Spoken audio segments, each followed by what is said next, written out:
Hello friends, ધમુસ kitchen and blog પર તમારું સ્વાગત છે। આજનો આ નાસ્તો બનાવવાની મારી ઈચ્છા તો ઘણા સમયથી હતી, પણ કોઈને કોઈ કારણથી હંમેશા રહી જતું। આજ તો નક્કી જ કરેલું કે પાકું એ જ રેસિપી બનાવીશ અને ફાઇનલી બની ગઈ છે। તમે પણ જો એકવાર બનાવશો ને તો આ નાસ્તાની ખરેખર લત લાગી જશે, એટલો ગજબનો ટેસ્ટી બને છે। સૌથી પહેલા આપણે અહીંયા 1 વાટકી જેટલા પૌવા લેશું। આ પૌવા જે ખાસ કરીને આપણે બટેકા પૌવા બનાવવા માટે વાપરતા હોઈએ એ જાડા પૌવા લેવાના છે અને પૌવાને આપણે જોઈ ચોખ્ખા કરી ચાળીને લઈ લેવાના છે। ત્યાર પછી પૌવાને આપણે 2 થી 3 વખત સરસ પાણીથી ધોઈ લઈએ, જેથી એના અંદરની જે કાંઈ ડસ્ટ માટી કચરો હોય એ બધું જ નીકળી જાય। હવે 2 થી 3 વખત પૌવાને એકદમ સરસ રીતે ધોઈ લીધા પછી આપણે એમાં થોડું પાણી ઉમેરીશું। આ રીતે અંદાજે 1 ચમચી જેટલું પાણી ઉમેરી દેવાનું અને ત્યાર પછી એને ઢાંકી દઈશું અને સાઈડ પર મૂકીશું। તમારે જો એકદમ ઓછા મસાલામાં બજાર જેવો ટેસ્ટી નાસ્તો બનાવવો હોય તો આજની રેસિપી એના માટે એકદમ પરફેક્ટ ઓપ્શન બની રહેશે। હવે આપણે અહીંયા 1 કપ જેટલો રવો લીધો છે। અહીંયા આ વાટકીને મેં માપ તરીકે સેટ કરી દીધી છે। તમે પણ આ રીતે કોઈ વાટકીને કે કટોરીને માપ તરીકે સેટ કરી દેજો, જેથી રેસિપી એકદમ પરફેક્ટ બનીને તૈયાર થાય। અહીંયા મેં જે સૂજીનો ઝીણો દાણો આવે એ રવો લીધેલો છે। તમારી પાસે જો સૂજી હોય તો તમે સૂજી પણ લઈ શકો છો। હવે 2 ચમચી જેટલું મીડિયમ ખટાશવાળું દહીં લઈ આપણે રવામાં ઉમેરી દઈએ અને સરસ રીતે મિક્સ કરી લઈએ। અહીંયા તમારી પાસે જો છાશ હોય તો તમે છાશનો પણ ઉપયોગ કરી શકો છો। દહીંને આપણે રવાની અંદર સરસ રીતે મિક્સ કરી લઈશું અને જરૂર જણાય તો થોડું પાણી ઉમેરીશું, પણ ખાસ એ વાતનો ખ્યાલ રાખવાનો છે, બેટર આપણે થોડું કઠણો જ રાખવાનું છે। પાણી માત્ર સૂજીનો દાણો ફૂલે ને એટલું જ ઉમેરવાનું છે। ત્યાર પછી એક મિક્સર જાર લઈશું અને એમાં 2 મીડિયમ સાઇઝના ટમેટાને રફલી ચોપ કરી ઉમેરી દઈશું। 3 થી 4 લસણની કળીઓ ઉમેરીશું અને 1 લીલું મરચું ઉમેરીશું। સાથે આપણે થોડો આદુનો ટુકડો પણ ઉમેરી દઈએ અને 2 લાલ મરચાંને મેં આ રીતે ગરમ પાણીની અંદર પલાળીને તૈયાર કરેલા છે, તો એના ડીટીયા કાઢી લઈએ અને પાણી સહિત આપણે એ મરચાંને અંદર ઉમેરી દઈએ। ત્યાર પછી ઢાંકણ ઢાંકી એકદમ સરસ રીતે પીસી લઈએ। તો આ રીતે ટમેટાને પીસતા એની એકદમ સરસ મજાની પ્યુરી તૈયાર થઈ ગઈ છે। હવે આપણે અહીંયા ગેસ ઓન કરી ગેસ ઉપર એક કડાઈ મૂકી દીધી છે અને એમાં આપણે 1 નાના ચમચા જેટલું તેલ ઉમેરીશું। તેલ થોડું ગરમ થાય એટલે 1 ચમચી જેટલી ચણાની દાળ ઉમેરી દઈએ અને અડધી ચમચી જેટલી રાઈ ઉમેરી દઈએ। અડધી ચમચી જેટલું આખું જીરું ઉમેરીશું અને થોડી ચપટી જેટલી આપણે અહીંયા હિંગ ઉમેરીશું। ત્યાર પછી દાળને સરસ રીતે શેકી લઈએ અને સાથે સાથે જીરું અને રાઈને પણ સરસ રીતે શેકી લેવાના છે। દાળ શેકાય એટલે એનો તરત જ કલર ચેન્જ થઈ જશે, થોડી બ્રાઉન કલરની થાય તો એ સમયે આપણે તૈયાર કરેલી ટમેટાની પ્યુરીને ઉમેરી દઈએ અને સરસ રીતે મિક્સ કરી લઈએ।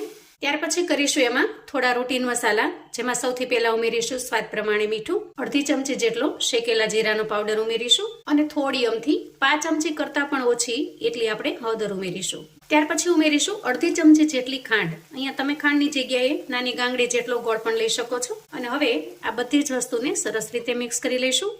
તો અહીંયા તૈયાર છે આપણી એકદમ ચટપટી ટેસ્ટી એવી ટમેટાની ચટણી। અહીંયા અમુક જે ટમેટાના પીસ છે ને એ થોડા ચંક્સ તરીકે રહી ગયા છે, તો એને મેં વધારે પીસ્યા પણ નથી, કેમ કે આ રીતના ચંક્સ હશે તો ચટણી તમને દેખાવમાં અને ટેસ્ટમાં બંને રીતે ખૂબ સરસ લાગશે।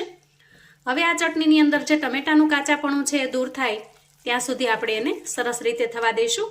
અહીંયા આપણે મરચું ઉમેરવાની બિલકુલ જરૂર નથી, કેમ કે લાલ મરચું અંદર ઉમેરેલું છે અને થોડું લીલું મરચું પણ ઉમેર્યું છે।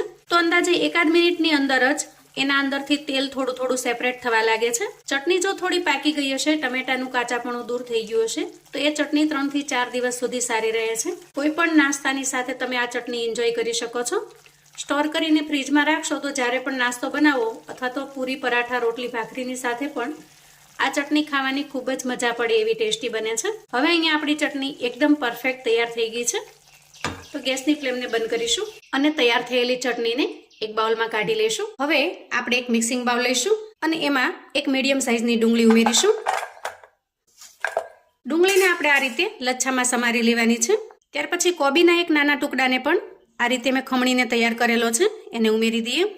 ગાજરનો એક નાનો ટુકડો પણ સરસ રીતે ખમણીને તૈયાર કરેલો છે, એને ઉમેરી દઈએ। એક મીડિયમ સાઇઝના ટમેટાને પણ આપણે આ રીતે લચ્છામાં સમારી લીધું છે।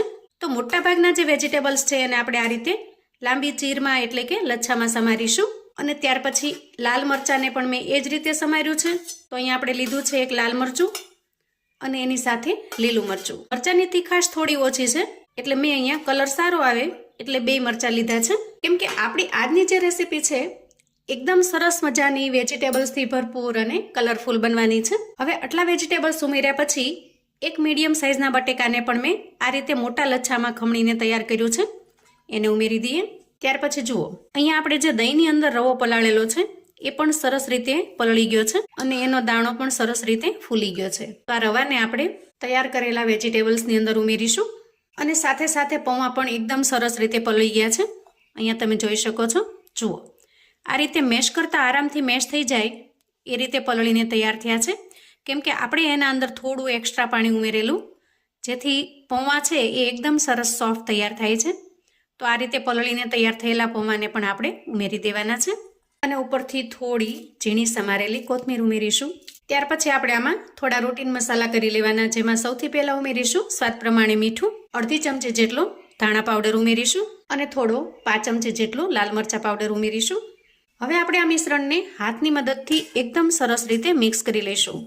થોડું પ્રેસ કરીને મિક્સ કરવાનું, જેથી જે પૌવા છે ને એ પણ સરસ રીતે મિક્સ થઈ જશે અને વેજીટેબલ્સમાં જે કાંઈ પાણી છે એ પણ થોડું રિલીઝ થશે. તો અહીંયા તમે જોશો કે વેજીટેબલ્સનું પ્રમાણ ખૂબ વધારે છે અને રવાને પૌવાનું પ્રમાણ ઓછું. આજની રેસીપી કંઈક આપણે આ રીતની જ બનાવીશું, જે ખૂબ જ હેલ્ધી અને ટેસ્ટી પણ બનશે. બધી જ વસ્તુને એકદમ સરસ રીતે મિક્સ કરી લેતા ડો ટાઈપ બંધાઈને તૈયાર થઈ જશે. તો આમાંથી આપણે થોડું પોષણ લઈ લઈએ અને હાથની મદદથી આ રીતે બોલ જેવું બનાવી લઈએ. ત્યાર પછી આપણે એને વચ્ચેથી પ્રેસ કરીશું અને આ રીતે ટિક્કીના શેપમાં લઈ લઈશું. જુઓ, તો અહીંયા બધા જ મિશ્રણમાંથી આપણે નાસ્તાને આ શેપમાં બનાવીને તૈયાર કરી લેવાનો છે. તો અહીંયા બધા જ નાસ્તાને આપણે આ રીતે તૈયાર કરી લીધો છે. હવે અહીંયા ગેસ ઉપર એક કડાઈની અંદર મેં પાણી અગાઉથી જ ગરમ થવા માટે મૂકેલું છે. એના ઉપર આપણે કોઈ જાળી અથવા તો આ રીતે કાણાવાળી પ્લેટને સેટ કરીશું અને એ પ્લેટને ઓઇલથી ગ્રીસ કરી લઈશું, જેથી નાસ્તો નીચે ચોંટી ન જાય. એને આપણે આ પ્લેટની અંદર સેટ કરીશું. તો બધા જ નાસ્તાને થોડા થોડા ડિસ્ટન્સથી ગોઠવ્યા પછી આપણે એને કવર કરી દઈએ અને આ રીતે અંદાજે 8 થી 10 મિનિટ સુધી સરસ રીતે સ્ટીમ થવા દઈએ. હવે અંદાજે 10 મિનિટ પછી આપણે ઢાંકણ ખોલીને ચેક કરી લઈએ અને ગેસની ફ્લેમને બંધ કરી દઈએ. તો જુઓ, નાસ્તો એકદમ સરસ મજાનો સ્ટીમ થઈ ગયો છે અને હાથમાં બિલકુલ ચોંટતો પણ નથી, મતલબ કે એકદમ સરસ રીતે સ્ટીમ થઈ ગયો છે. અહીંયા આપણો એકદમ ટેસ્ટી એવો નાસ્તો બનીને તૈયાર છે. તમે એનો લુક જોઈ શકો છો. જુઓ, વેજીટેબલ્સથી ભરપૂર અને ટેસ્ટમાં લાજવાબ બને છે. આ નાસ્તાને તમે આ રીતે સિમ્પલ પણ એન્જોય કરી શકો છો. જો તમે ડાયટિંગ પર છો અથવા તો બિલકુલ ઓઇલ ફ્રી ખાવાનું પસંદ કરો છો તો એના માટે આ નાસ્તો એકદમ પરફેક્ટ ઓપ્શન બની રહેશે. પણ જો આને તમારે થોડો વધારે ટેસ્ટી બનાવવો હોય તો ગેસ ઉપર પેન મૂકી એમાં અંદાજે એક નાના ચમચા જેટલું તેલ ઉમેરી દેવાનું અને તેલ થોડું ગરમ થાય એટલે 1 ચમચી જેટલી રાઈ ઉમેરી દેવાની. ઉપરથી થોડા મીઠા લીમડાના પાન નાખી એકદમ સરસ મજાનો વઘાર તૈયાર કરી નાસ્તાને ઉમેરી દઈએ અને વઘારમાં સરસ રીતે મિક્સ કરી લઈએ. તો મિત્રો, મારી આજની મહેનત જો તમને થોડી ઘણી પસંદ આવી હોય તો વિડીયોને એક લાઈક ચોક્કસથી આપજો. ચેનલ પર જો નવા છો તો પ્લીઝ ચેનલને સબસ્ક્રાઈબ કરજો. આજની આ રેસીપી તમારા ફેમિલી, ફ્રેન્ડ્સ અને મિત્રોને પણ ચોક્કસથી મોકલજો, જેથી આવી નવી વાનગી તેઓ પણ બનાવીને તૈયાર કરી શકે. અને આ રીતે વઘાર કરેલો નાસ્તો ટેસ્ટમાં પણ ખૂબ જ સરસ લાગે છે. કોઈ પણ ચટણી સાથે એન્જોય કરો, તમને આ નાસ્તાનો ટેસ્ટ એકદમ અમેઝિંગ લાગશે. ચાની સાથે કે સિમ્પલ પણ તમે આ નાસ્તાને ખાઈ શકો છો. બાળકોને લંચ બોક્સમાં, ટિફિન બોક્સમાં કે સાંજે સવારે નાની મોટી હળવી ભૂખમાં પણ બનાવીને તૈયાર કરી શકો છો. જુઓ, એકદમ સરસ વેજીટેબલ્સથી ભરપૂર તૈયાર થાય છે અને ખરેખર ઘરમાં નાના મોટા સૌને ખૂબ જ પસંદ આવે એવો ટેસ્ટી પણ બને છે. તો મિત્રો, કોમેન્ટમાં મને ચોક્કસથી જણાવજો કે આજની આ ટેસ્ટી એવા નાસ્તાની રેસીપી તમને કેવી લાગી છે. ફરી મળીશું એક નવી રેસીપી સાથે. ત્યાં સુધી આવજો મિત્રો.